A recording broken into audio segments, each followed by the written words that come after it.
Ya, selamat hari Minggu, jemaat yang dikasihi Tuhan. Mari bersama-sama kita akan mendengarkan firman Tuhan, merenungkannya, dan kita berdoa. Bapa di surga, kami bersyukur hari ini kami boleh bersama-sama akan membaca merenungkan firman. Tuhan tolong urapi kami, sehingga setiap firman Tuhan yang kami akan baca renungkan menjadi bahagian kami. Kami mengucap syukur, dalam nama Tuhan Yesus kami berdoa. Amin. Bapak Ibu, bacaan firman Tuhan hari ini terambil dari Matius 15 ayat 21 sampai ayat 28. Saya mengulangi, Matius 15 ayat 21 sampai ayat 28. Saya mohon kepada Bapak Ibu keluarga yang ada di rumah dapat membaca bagian firman Tuhan ini di rumah. Saya akan menjelaskannya melalui renungan pagi ini. Nah Bapak Ibu yang saya kasih dalam Tuhan, tema kebenaran firman Allah pagi ini adalah nyatakan imanmu. Saudara, satu hal yang kita harus tetap miliki adalah semangat untuk dapat tetap ada di dalam iman kepada Kristus. Pertanyaan yang mendasar bagi Bapak Ibu dan saya di minggu ini adalah, apakah kita akan tetap semangat untuk terus maju, ataukah justru kita akan menjadi semakin lemah ketika hidup kita dan iman kita diperhadapkan kepada persoalan-persoalan yang kita sedang alami hingga saat ini. Ya paling tidak Bapak Ibu, apa yang kita sedang alami saat ini adanya wabah virus corona, apakah ini juga akan mempengaruhi setiap Bapak Ibu dan saya?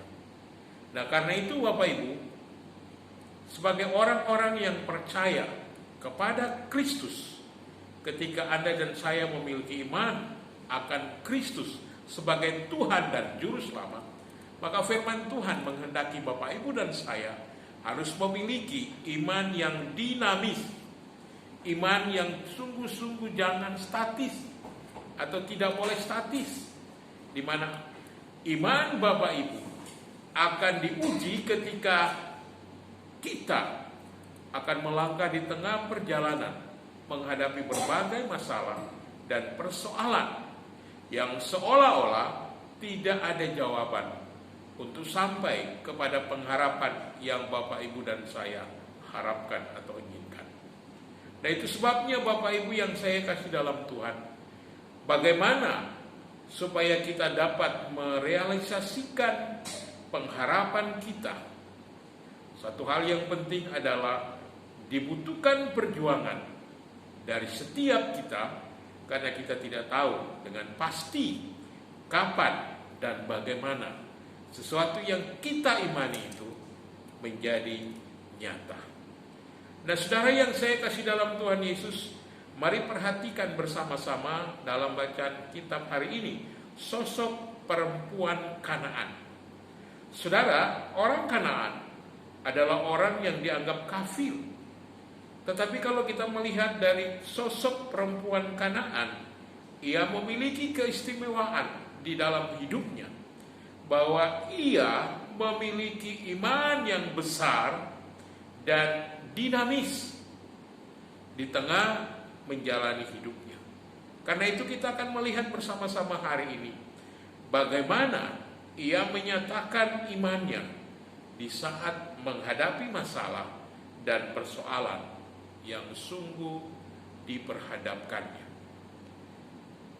Paling tidak ada 3 hal yang kita akan lihat melalui sosok perempuan Kanaan. Yang pertama, Bapak Ibu, ia menyatakan imannya dengan tidak pernah menyerah walaupun tidak ada jawabannya. Menarik sekali Bapak Ibu, di dalam ayat 22 ia mengatakan dengan sungguh-sungguh kepada Tuhan, dan ini adalah ungkapan permasalahan yang ia sedang alami. Kasihanilah aku ya Tuhan anak Daud, karena anakku perempuan kerasukan setan dan sangat menderita. Saudara yang saya kasih dalam Tuhan, kita mengimani bersama bahwa apa yang sedang terjadi pada perempuan Kanaan ini adalah realita hidupnya, bahwa ia sungguh-sungguh sedang melihat dan sedang mengalami bagaimana harus mengurus ketika anak perempuannya kerasukan setan. Dan Bapak Ibu, bagian firman Tuhan Alkitab menjelaskan kepada Bapak Ibu bisa membacanya, bagaimana orang-orang yang kerasukan setan itu mengalami bagaimana ia harus menderita. Nah, saudara yang saya kasih dalam Tuhan, perempuan Kanaan ini menyatakan dengan serius, bahkan dia memohon dengan sungguh-sungguh, kasihanilah aku ya Tuhan anak Daud. Sebuah wujud pengakuan akan Allah, akan Tuhan yang ia percayai. Dan di sana pun ia melanjutkan dengan menyatakan masalahnya. Karena anakku perempuan kerasukan setan dan menderita. Saudara, saat mendengar perempuan Kanaan ini menyatakan permohonan belas kasihannya dan masalahnya, saudara, Yesus sama sekali tidak menjawabnya, ayat 23. Nah, saudara yang saya kasih dalam Tuhan, kenyataan ini atau sikap Yesus ini tentunya bagi kita menjadi pertanyaan. Tetapi lihat saudaraku, bagi perempuan Kanaan ini tidak membuat ia undur dari Tuhan. Tetapi ia tetap berkomitmen untuk memohon belas kasihannya.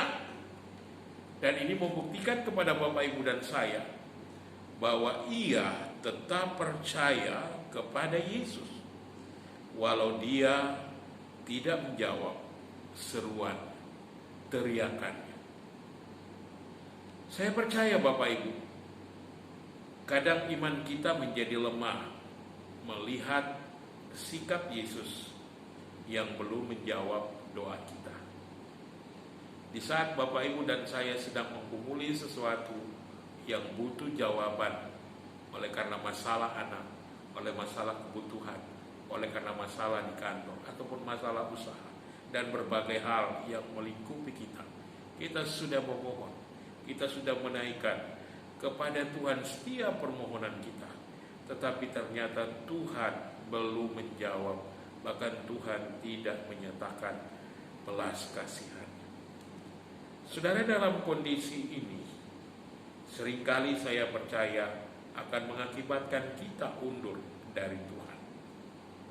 Tetapi mari kita melihat perempuan Kanaan ini. Saudara, ia tidak mau meninggalkan tempatnya sebelum ia mendapatkan jawaban dari seruan-seruan yang dinyatakannya kepada Tuhan.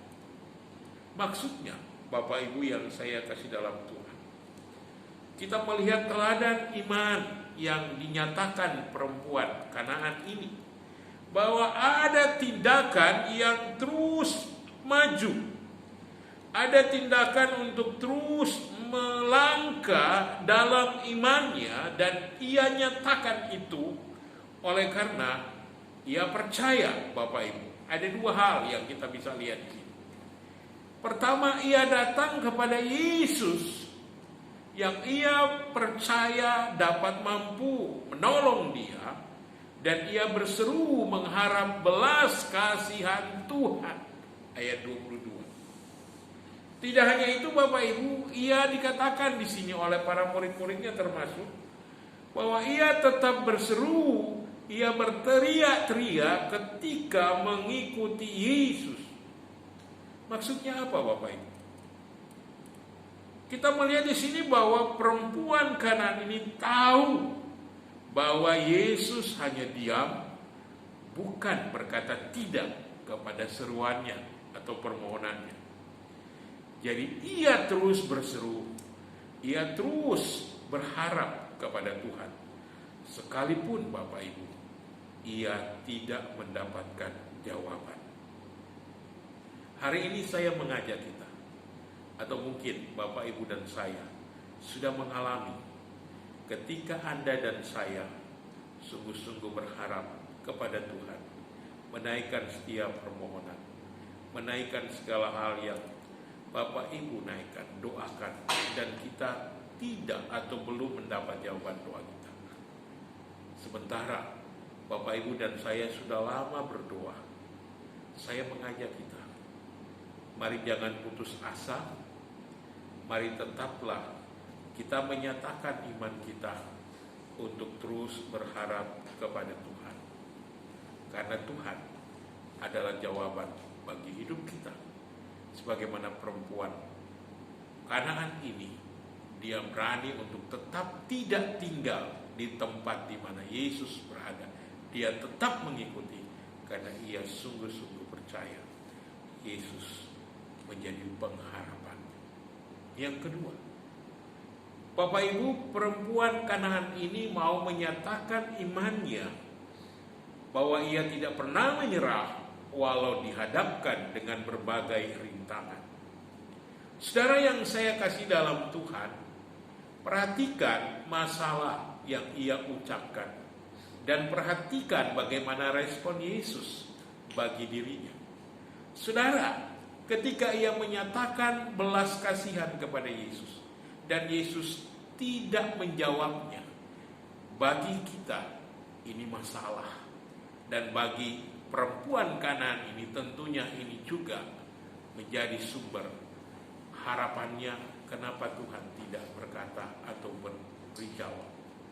Bapak Ibu yang dikasih Tuhan, hari ini kita diingatkan juga bahwa di tengah apapun yang sedang kita alami, mari kita melihat iman dari perempuan Kanaan ini. Saudara, waktu Yesus tidak menjawab, tidak hanya itu Bapak Ibu, murid-murid pun meminta Yesus untuk mengusir perempuan itu. Kenapa Bapak Ibu? Karena ia berteriak-teriak ketika mengikut Yesus. Nah Bapak Ibu yang dikasih Tuhan, ada maksud yang sesungguhnya dinyatakan oleh para murid kepada Yesus. Maksudnya Bapak Ibu, ketika mereka berkata perempuan ini berteriak-teriak ketika mengikut Yesus, maksudnya Bapak Ibu supaya Yesus menjawab apa yang diminta oleh perempuan Kanaan ini. Oleh karena supaya ia tidak berteriak lagi. Ketika Tuhan menjawab dan ia menerima jawabannya, maka selesai perkara. Bapak Ibu, Yesus memahami benar keadaan dari murid-muridnya. Itu sebabnya Bapak Ibu, ia kemudian berkata, "Aku diutus hanya kepada domba-domba yang hilang dari umat Israel." Itu tegas Bapak Ibu, mau menyatakan kepada murid-murid bahwa sesungguhnya ia melakukan apa yang Allah kehendaki untuk melayani orang-orang Israel yang memang menjadi perhatiannya, menjadi fokusnya. Pertanyaan kita Bapak Ibu, apakah hanya bagi orang Israel belas kasihan Yesus, pertolongan Tuhan itu dinyatakan? Perhatikan Bapak Ibu kebenaran firman Tuhan hari ini.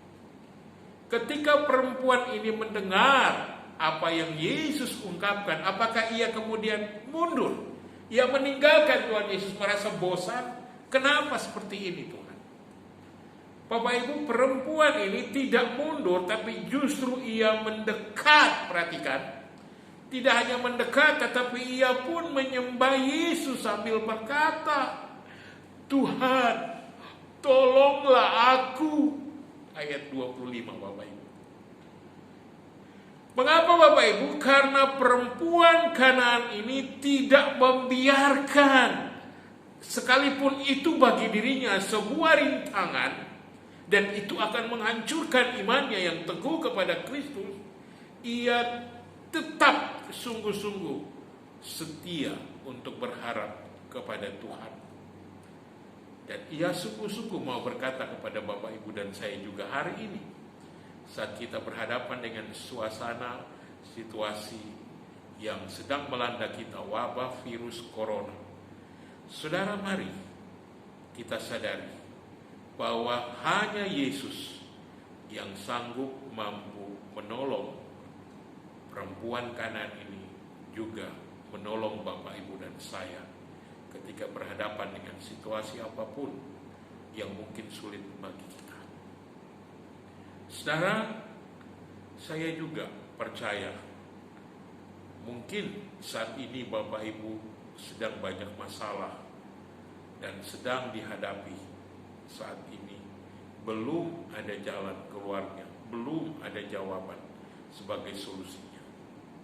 Belum lagi Bapak Ibu, situasi yang mendesak yang harus kita hadapi ini mungkin membuat iman kita mulai terkikis. Saya mengajak Bapak Ibu dalam kasih Kristus, mari kita teguhkan hati kita. Jangan pernah mundur. Mari kita tetap tenang, berharap kepada Tuhan. Dan mari kita tetap di hadirat Tuhan, menanti sampai Tuhan mau berbicara bagi setiap kita di tengah masalah, di tengah pergumulan yang kita sedang alami. Dan mari nantikan Tuhan sampai Ia menyatakan kuasa dan kasih-Nya bagi Bapak, Ibu, dan saya. Yang ketiga Bapak, Ibu, mari kita sadari perempuan Kanaan ini menyatakan imannya bahwa ia tidak pernah menyerah walaupun ia direndahkan. Saudara, ayat 26 perhatikan dengan tegas. Tetapi Yesus menjawab, tidak patut mengambil roti yang disediakan bagi anak-anak dan melemparkannya kepada anjing. Saudara, singkat kata, dari ungkapan Yesus ini mau memberikan kepada kita penegasan bahwa tidak patut mengambil roti yang disediakan bagi anak-anak, dalam hal ini orang-orang Israel, umat pilihan Allah yang dilayani Yesus, dan melemparkannya kepada anjing, bangsa-bangsa lain, termasuk perempuan Kanaan ini dari bangsa-bangsa yang biasa disebut dengan ungkapan anjing. Saudara yang saya kasih dalam Tuhan, ayat ini mau memberi kepada kita penegasan bahwa perempuan ini ketika disamakan dengan itu, ia tidak memiliki sikap yang sakit hati karena ia boleh disamakan dengan anjing. Bahkan Bapak Ibu, ia berkata dengan tegas, benar Tuhan. Namun anjing itu makan remah-remah yang jatuh dari meja tuannya. Ayat 27 Bapak Ibu. Ini membuktikan kepada Bapak Ibu dan saya bahwa ia tidak mundur walau ia sudah direndahkan. Saya mengajak Bapak Ibu dan saya melihat hal ini. Ketika Bapak Ibu dan saya menerima anugerah Allah, Bapak Ibu dan saya sungguh-sungguh sedang harus memberi diri bahwa dibutuhkan kerendahan hati kita. Sekali lagi Bapak Ibu, agar Bapak Ibu dan saya dapat menerima anugerah Allah, maka Bapak Ibu dan saya harus memiliki kerendahan hati. Maksudnya Bapak Ibu, Yesus mau menjawab dan berkata ketika ia mendapati perempuan Kanaan ini, berkata dengan sungguh-sungguh, Tuhan benar. Namun anjing itu makan dari remah-remah yang jatuh dari meja tuannya. Inilah iman yang sungguh luar biasa yang dimiliki oleh perempuan, sehingga Yesus menyatakan pengakuan kepada perempuan Kanaan ini. Saudara, jarang orang mendapat pengakuan dari Tuhan. Tetapi Tuhan berkata kepada perempuan itu, hai ibu, besar imanmu, maka jadilah kepadamu seperti yang kau kehendaki. Ayat 28. Saudara, sungguh memberi kita sebuah teladan yang luar biasa, bahwa di tengah apapun yang sedang dihadapi oleh perempuan ini, ia tetap di dalam segala keadaan apapun yang ia alami, pengharapannya tetap tertuju kepada Tuhan. Sehingga Bapak Ibu yang saya kasih dalam Tuhan, saya menantang Anda. Apakah saat ini ketika Anda berdoa dan seolah-olah tidak mendengar dan menjawab setiap apa yang Anda doakan, Tuhan tidak mendengar Anda?